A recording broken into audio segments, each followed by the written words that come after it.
Hello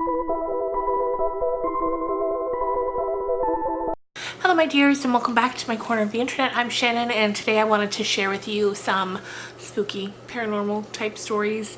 I was doing some reading the other day and I came across two stories that are very different, but both involved the haunting of children, and that is terrifying, so I thought I would share it with you guys. The first takes place actually in New Orleans, which every time I'm doing research for paranormal activity, things like that, I always see New Orleans pop up. It must be a literal hotbed of activity, which is so fun. I've heard so many things, so many movies about that kind of stuff takes place there, and it's always so fascinating to read about. So the first story that I was researching takes place at a convent in New Orleans, and it was called the Nuns Align convent. The Nuns Align, from what I could tell, was is the name of a lot of things involved in the church. Like, that's not specific to New Orleans, the Nuns Align name. But this particular convent in New Orleans has some really creepy stories attached to it. Some are fiction, some about vampires and things like that. But what really caught my attention was there's actually a group in New Orleans called the Family Friendly Ghost Tours group, which that sounds so fun. I would love to take my daughter and my husband on a tour like that.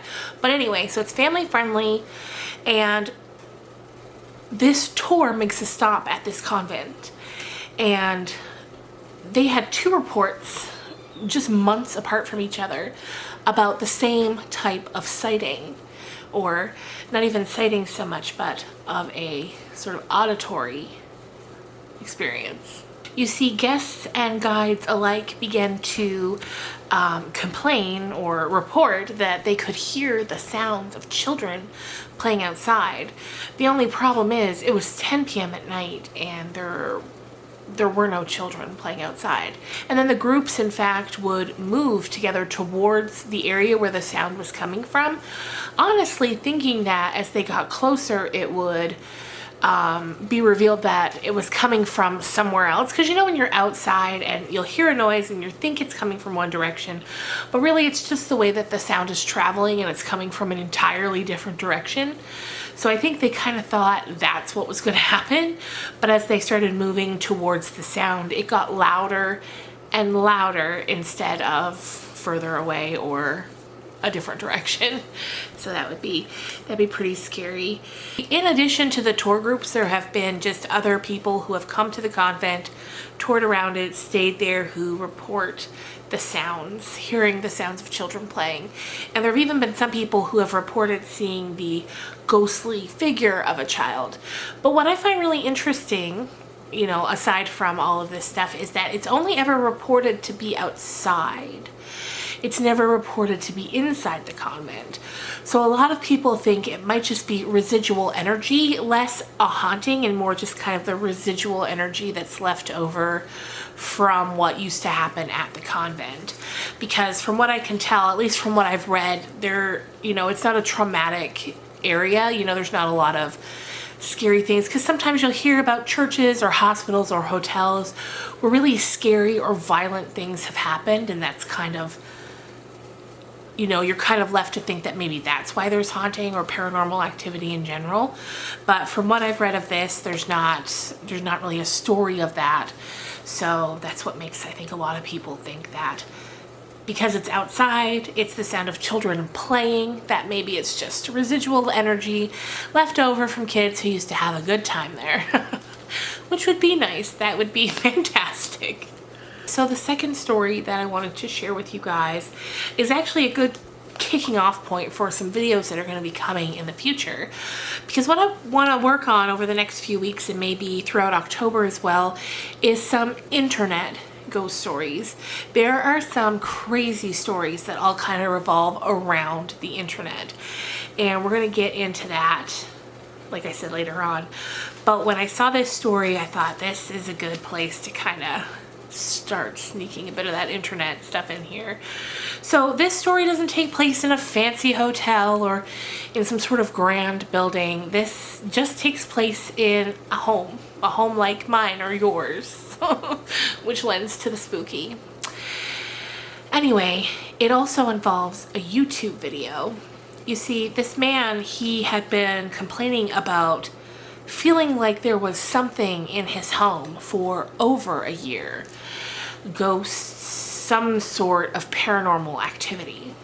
But he didn't really make too much of it until his dog started showing signs that the dog was picking up on some sort of energy or entity.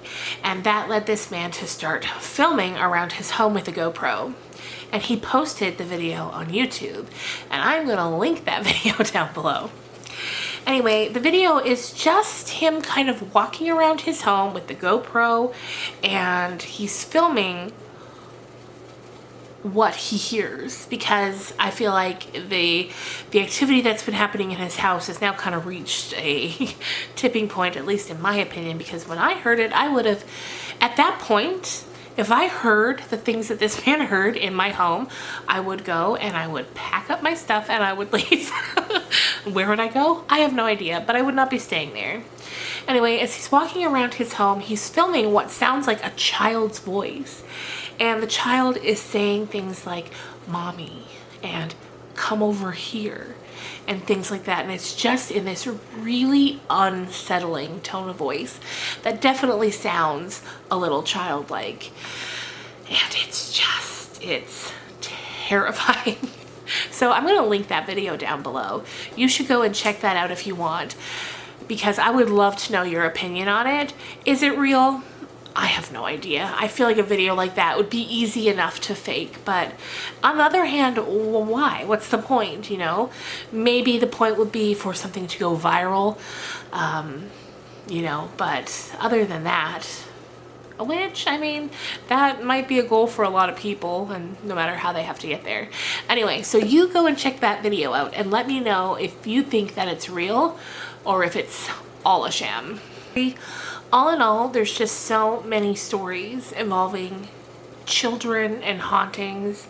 I think it's why too, when we watch scary movies and as soon as we see a kid on the screen, the hair on the back of our neck stand up, because we know that somehow this kid is going to be involved in something terrifying. And like, even when just researching about this today, there were all kinds of headlines, things that read like, "My baby monitor is haunted by the spirit of baby," or "Ghost child caught on camera playing by the stairs inside haunted house in Michigan." There's just so many different tales. And yeah, it works because it freaks us out. It's something that's scary. You know, if I was to go down in the basement and come face to face with something, I think I would rather it be the apparition of something grown rather than that of a child. So yeah, check out that video. Let me know what you think. Also, let me know if you yourself have had any strange experiences with the apparitions of a child or anything like that. And I will see you guys on Wednesday. Bye.